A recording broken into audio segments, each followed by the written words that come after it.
What's up, Sauce Nation? Yep, I know. We kind of been slacking on the videos. We're gonna try to get back into it, man. This is kind of a way to, I guess I say, apologize for as far as like lack of Astros content. So this is gonna be a catch-up video. So I'm gonna talk about some things that are going on with the Astros, give you guys an idea where they currently are in not only in the standings but in the playoffs. Actually, as when I'm recording this video, they're currently playing the Minnesota Twins. I believe Trey Mancini hit a home run, so it's not going to include that part, but it'll get you all caught up if you haven't been keeping up with the Astros, just so you guys know. So I'm going to try to get back into the groove of doing some content for you guys. The rest of the roundtable is also going to be taking part, so we're going to go ahead and do that for you, man. And but before we get going with this video, I need you to like, comment, and share this video. Obviously, subscribe to Soft Sports if you haven't. Click on that notification bell so you'll be notified when we drop videos just like this. And once we get into the groove of doing live streams, once again, I know we've been busy, life happens, but you know what? Let's get going with this video. Alright, we're going to go ahead and start things off with the new additions with the Houston Astros. Obviously, I'm going to only highlight 3 of the guys because honestly, I think that's like 3 important ones, which is Trey Mancini, Will Smith, and Christian Vasquez. These were kind of like the big new additions for the Houston Astros. How do I feel about each player? So I'm going to start things off with Christian Vasquez. Obviously, some people have complained about Martin Maldonado as far as his hitting production, which is kind of ironic because once those rumors kind of spilled, he started going off on a hitting spree of his own. But Christian Vasquez, a very solid catcher. Actually, a player that I got the chance to get to know of a little bit when he was just a backup catcher for the Boston Red Sox, but has made quite a career for himself since he's took over that starting role for the organization. But now he's with the Houston Astros. Jason Castro's basically done for the year, so having 2 experienced catchers like that can be very helpful, especially when we're thinking about a deep run this October. The next player will be Will Smith. This is a guy that I've liked for quite some time, and to add an experienced bullpen arm is always great. You know, the Astros felt that they had a lot of starting pitching weapons, at that time, especially when you have Lance McCullers coming back. Christian Javier is looking solid, Luis Garcia, Urquidy. And if you guys have concerns with the starting pitching, I'll explain maybe that you shouldn't have to worry too much about the starting pitching.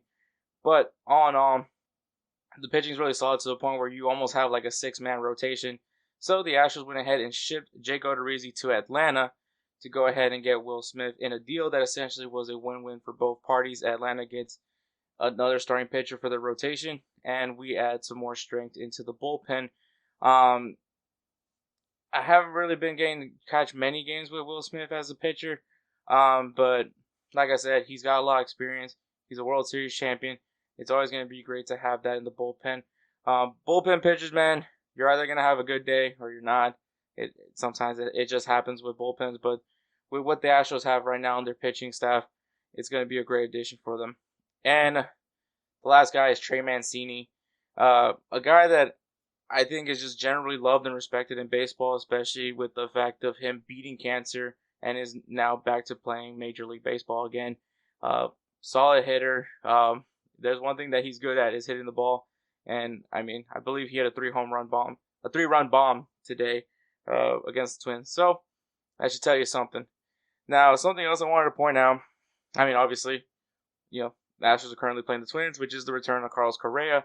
I'm sure they paid their tribute. I'm sure if you're a real Astros fan, you probably try to show up to that series. I understand if you don't, because obviously it's the middle of the week. I get that. Hell, I had jury duty during this week, which is over, thank God.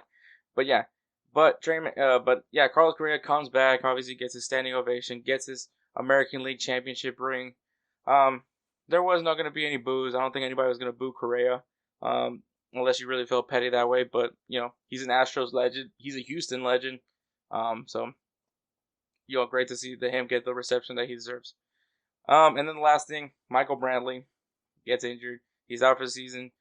He needs surgery done, so he's basically out for the season, which kind of makes sense to why they went ahead and bring in Trey Mancini. You still have depth once again in around your outfield. Trey Mancini can always play right, left. as well as you still have Chas McCormick and Jake Myers and Kyle Tucker, and don't forget about Mauricio Dubon, who can also play in the outfield as well, and occasionally you'll see Alemnes Diaz in left field. So, the Astros are just going to be, literally what they did in this trade period was just get stronger so they can have a deep run come October, and that's all that really needs to know. Now, certain categories right now that the Astros are amongst the American League are their top 3 in runs, home runs, caught stealing, walks, strikeouts, on-base percentage, slugging, OPS, total bases, complete games, saves, and innings pitched. Obviously, the last 4 are pitching stats. But yeah, the Astros have been very efficient and have been actually leading in a lot of categories as far as pitching when it comes to wins, ERA, hits allowed, runs allowed, earned runs, earned home runs, and strikeouts.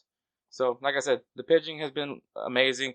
The fact that they have been doing pretty well in innings pitched is more of a testament towards the starters.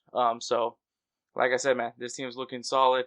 As far as any guys that you could probably be seeing in the MVP discussion, you got to go look at Yordan Alvarez. Yordan Alvarez having a great year, gets the big contract that, he deserves.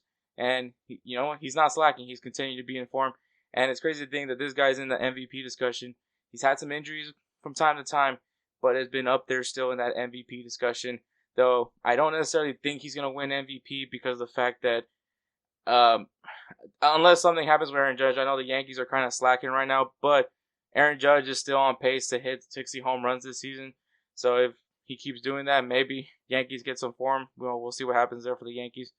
But I would love to see Yordan Alvarez win MVP. Now, as far as Cy Young contenders, there's a lot of hesitancy with this guy. I had a little bit of hesitancy with him because of the whole fact that we're talking about a guy that had to recover from Tommy John. But Justin Verlander, he's just fine wine, man. He just gets better with age, and he's killing it, man. Like, he's definitely deserving of the contract that he got for the Astros this season. Just having another Justin Verlander type year, and this season he's been able to jump over over some very notable players this season as far as strikeouts and other accolades as well. So, would be a really great story for Justin Verlander to be able to bounce back with a Cy Young title. So, if you guys want to know where the Astros currently are this season, they are in first place as of right now. And in the AL West, I believe they also are the number 1 seed right now. If the playoffs were to start today, they will be the number 1 seed with an 80-45 record. There's still plenty of baseball to play. We're obviously going into September, and that's usually where you're going to start seeing September call-ups. I'm sure if you're Ray, you're really hoping to see Pedro Leon get his call-up. It's a possibility. But it also depends on what's going on with the Sugarland. I was about to say Skeeters. The Sugarland Space Cowboys, because I'm not entirely sure. I think they might be in playoff discussion. So they might be in the playoffs come September. So we'll see what happens there for Sugarland. But, yeah, that's the Astros right then and there in a nutshell. Yeah, so like I said, there's probably a lot of things that I'm missing out, and this is actually the opportunity that I'm actually going to give out to you, Sauce Nation. If you guys have questions about the Houston Astros, go into the comments, go ahead and ask them, and I will be planning on making a video to answer those questions for you. So there's your chance and opportunity. I'll give you a shout out, obviously, because I'll be using your questions. But this is your opportunity. If you guys have any questions with the Houston Astros, go ahead and go into the comments and go ahead and ask it.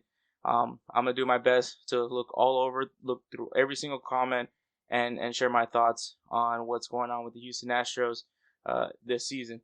I'm not going to make predictions. That's not my thing. But so now you know about that. So, with all that being said, man, please like this video. Go into the comments if you have a question. Subscribe if you haven't. Click on that notification bell. Now, if you want a little bit of extra sauce, go ahead and join the Patreon. It'll put you in the Discord, where you can chat up with us, where we talk damn near everything, and we also are live during mainly Texans games. The World Series, if the Astros go to the playoffs, you'll probably see a few voice chats that go on as well. But that's all I really got, man. Chucking up a deuce. Y'all stay saucy.